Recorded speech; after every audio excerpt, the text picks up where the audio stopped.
এখানে আমাকে বাসা নিয়ে দিছে। তারপরে সে আমাকে শুটিং এর কাজে নিয়ে গেছে, পরের দিন নিচে পরে আমার এক শিডিউলে সে আমাকে 10,000 টাকা দিচ্ছে। তো আমাকে ভালো একটা নায়িকার সাথে একটা নায়িকার সাথে আমাকে মানে দিছে আর কি, শুট করার জন্য। মেইন ক্যারেক্টার আমাকে দিচ্ছে, মেইন ক্যারেক্টার দিছে পরে তারা অ্যাকসেপ্ট করে নিছে যে আমারটা ওকে হয়েছে, আমি পারবো। তারা আমাকে মানে স্ক্রিপ্টে বইলা বইলা দিছে, আমি স্ক্রিপ্ট মতে তার লিপস গুলা দিয়ে গেছি। তারপরে তারা অ্যাকসেপ্ট করে নিছে, বলছে, তারা বলছে গুড, তুমি এত সুন্দর অভিনয় করতে পারো, তো তুমি আবার কি অ্যাসিস্ট্যান্ট আসলে এতদিন।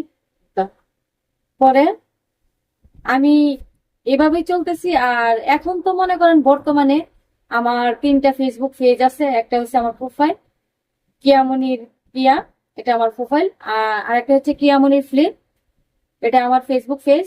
একটা হচ্ছে সুফিয়ার সাথে ব্লগ, এটা আমার ফেসবুক পেজ।